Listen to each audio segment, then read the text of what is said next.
Hey everyone, it's Theresa, and today I am back with some outdoor patio decor, and this is a very fun collab with Lawn, and I'm going to give you some details about her channel in a little bit.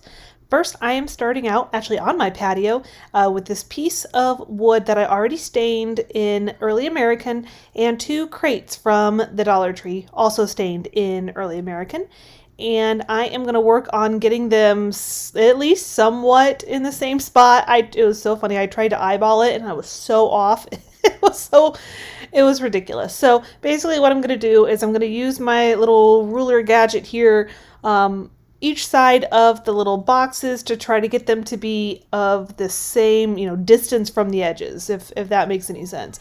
At first I was going to do it where I had it kind of in the middle, and measured out like where I should put it, and I quickly decided that was way too much math for me today, so I thought this was going to be easier, and then I put a huge amount of wood glue on the bottom, and of course props to me for not bringing a brush outside to smooth it around. And then I'm going to try to put down some hot glue to get that immediate hold, but of course I did not wait long enough for my glue gun to heat up. Guys, it has been a day, let me tell you. But we're going to make it work, and I did mark off with a pencil kind of like where that little box is going to sit. So we're going to just work with it, like I said. And I'm going to essentially do that exact same thing on the other side. We're going to make sure that they're even. And again, I'm going to kind of go back and forth each side just to make sure that it's the same distance on each side of that block, of that little box. And I'll glue it down pretty much the same way, putting way too much wood glue and adding some hot glue. So next I am going to actually make some little pieces to make a Tic Tac Toe board. Now these are some wood, MDF letters from Dollar Tree from back at Valentine's. I bought 3 of them initially because I knew this is kind of what I wanted to do, and then I'm going to use this little rounded ruler center circle finder thing, very technical term, to draw where I'm going to actually be cutting. Now, if you don't have these blocks, or you don't have 3 of them, which I imagine most people probably don't, you can obviously draw out your X's and O's on just whatever kind of wood you have. This is what I had on hand. I knew ahead of time that this is something I wanted to use this for. And now I'm going to use my handy dandy brand new scroll saw that I just took out of the box. And I'm going to just trim around my letters where I marked with my pencil. Now when you're doing this, keep your fingers away from the blade. That's the biggest thing right there, right? Is just keep your fingers away from the blade. That was essentially like the main takeaway hint tip that Sandy, she actually has a YouTube channel. I'll link her channel for you below as well. That was her main takeaway tip, was keep your fingers away from the blade. So like I said, I'm just kind of going around on wherever it is that it ends up needing to get sawed down. And if you guys want any more detail on this little gadget machine, I will be happy to share any tips and tricks. You might see it more often, or I might just tell you that I used it more often. I actually got that from Amazon. I'm going to link it for you below in case you're interested in it. Here it is obviously on the ground because I didn't have anywhere else to put it at the moment. And this little patio area that you're seeing out here is going to be getting like a major redo, at least with like what's in it. That's going to be another video, and I'll definitely be sharing some info about that soon as well. It's going to be coming up at the beginning of April. I'm so excited. I'm going to share all of it with you, of course. So, like I said, we're just going to go through. Now, a lot of these are definitely not perfect. Like the letters, the X's and O's, the O's are a little more consistent. The X's definitely not. So if that's something that's going to bother you, I would definitely recommend just designing them and cutting them out of one, piece of wood, essentially. And now I'm going to take this little saw. It is actually, I'll link it for you below. It's really cool. This isn't the best application of it, but I ended up using my orbital sander. Was a lot easier to do this. And if you hadn't figured it out yet, I am making essentially like an outdoor game board. Like on one side of the actual board itself is going to have little baskets for my X's and O's, and then on the other basket it's just going to be like playing cards and dice. And eventually I'm going to print out some like games and rules and stuff like that to do with the cards and the dice, and when I do, I'll let you guys know so I can share them.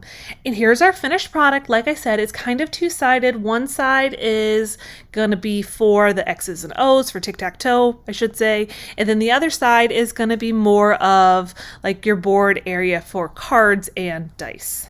So in today's video, as I mentioned, this is a collab. I am teaming up with Shalonda from Living Life with Lawn, and she's got a really great channel. I would definitely recommend going and checking her out, show her some love, subscribe to her channel, watch some of her videos.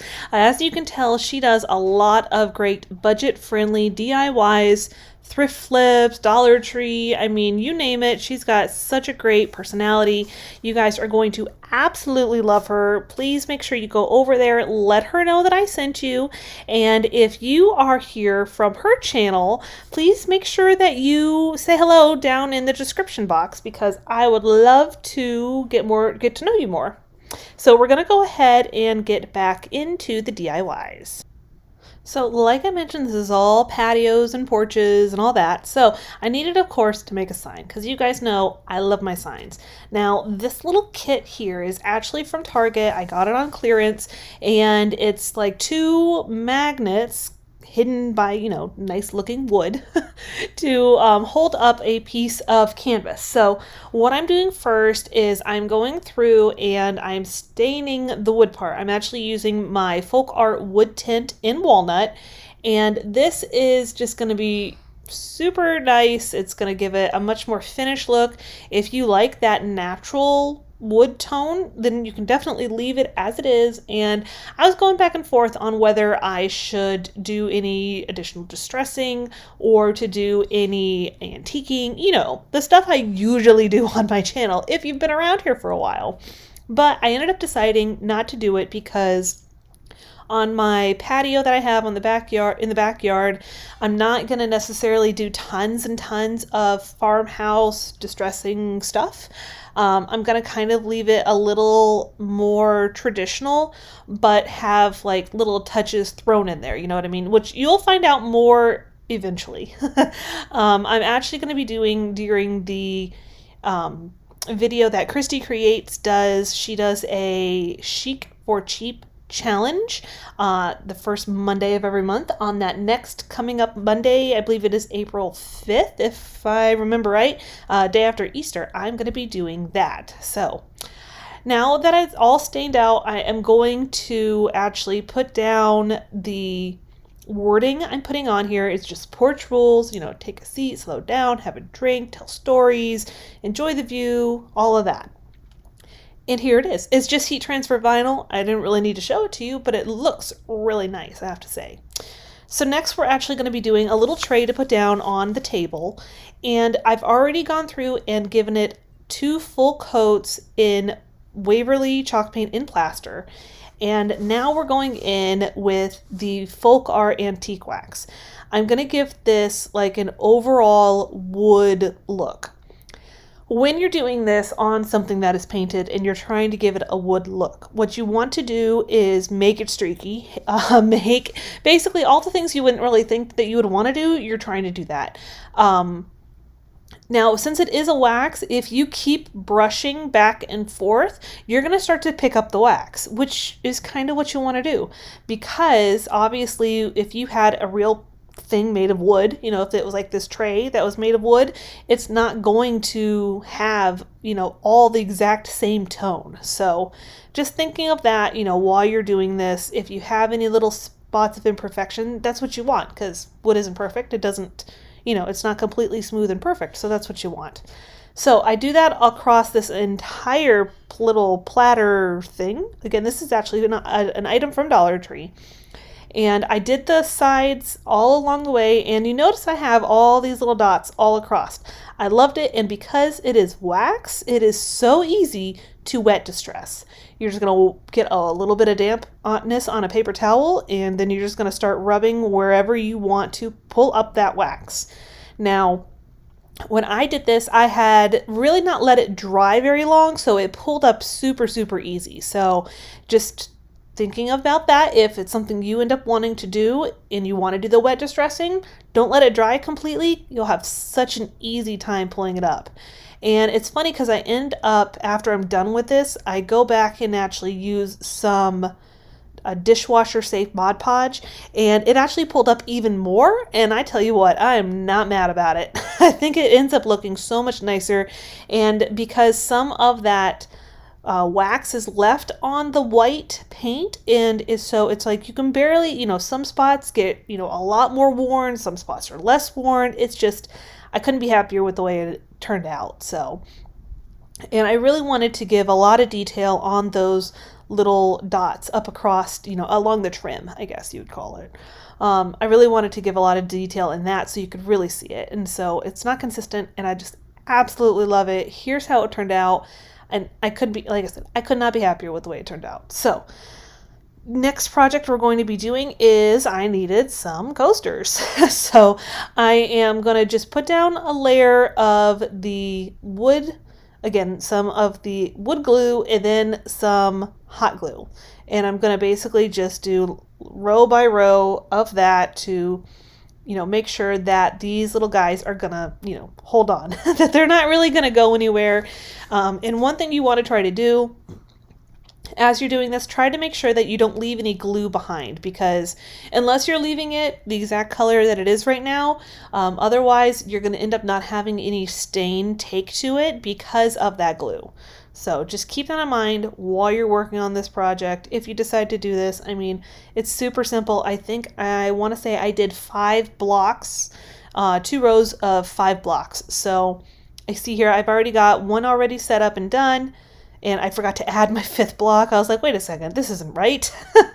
And so we're just going to do that, and then I do the exact same thing once both of those rows or columns or whatever you would call them are finished. We're going to put down our glue, or our wood glue, and then we're going to put down our hot glue and smoosh it together. And it doesn't have to be perfect because it's a coaster, it's not like it's going to sit up and look fancy. I do end up filling in a little bit of a crack that I saw on the underneath side, because you wouldn't want to put the hot glue on, on the top. So this one here has already been sitting out for a little while, and I am just going to do kind of like a dry brushing almost, except I'm going to be a little bit more constant with it, not constant with it. I don't know the right word for this. I'm going to do it across the entire thing. I don't want it to pick up sporadically, but I don't want it to be really heavy, look to it. So I'm going to do, of course, all of the sides. I decided not to do the bottom part. Just, I don't know. I felt like, I don't really need to do the bottom. I might go back and do it later on, but I just wanted to bring out a little bit more of that wood grain, and I'm going to give it a full coat of the dishwasher safe Mod Podge just to give it, a little bit more longevity, since obviously you're going to be putting wet drinks on them. So it made the most sense, at least to me. I don't really know. You guys will have to tell me. Does the dishwasher safe Mod Podge do anything different than regular Mod Podge? I mean, obviously, if I was putting in the dishwasher. But here they are all finished up for you. Easy peasy. Couldn't love them anymore. So I'm going to take some of this wire basket hanging chain from Dollar Tree, and I've got I think about a dozen of these plastic mason jars. I really wanted to make sure they were plastic because these are going outside, and they're actually going to hang on some Dollar Tree plant hangers, the ones that go in the ground though, not the ones that hang up like against something. They're going to hang around my pool, so they needed to be plastic. I'm going to just hot glue it down, and I am going to, after the fact, I am going to end up adding in some E6000 as well. That way I get a little bit more durability for the hold. So a little dab of glue of the E6000, and then you're going to just push down kind of in the little crevice area. You know what I mean? Like in the crevice area to hold it in there so you have a nice little area for it to hang from. And again, they're going around my pool, so I wanted to make sure they weren't going to break and get glass in the pool. That wouldn't be good. And now I've got some fairy lights here. I thought I bought the kind that had a remote, but these turn on and on and on, off and on. So it's all right, though. We're going to make it work because I got them. It's already glued down. I can't take them back now. I'm just going to push them all in to my little jar. And this way, the lid, you can take it on. You can take it off to turn it on and off. And, it's good to go. So here it is on and off, so you get kind of an idea of how it looks. And that is the end of the video. Do not forget to come back on my video that's coming out on April 5th. It's going to be much larger projects. I'm going to do like a dupe and like an extreme dupe. So it's going to be a lot of fun. And please, please, please do not forget to go check out the video over on Shalonda's channel. You're going to absolutely love her creations, and don't forget to tell her I said hi. So until next time, I hope you guys have a great and wonderful day, and I'll see you then.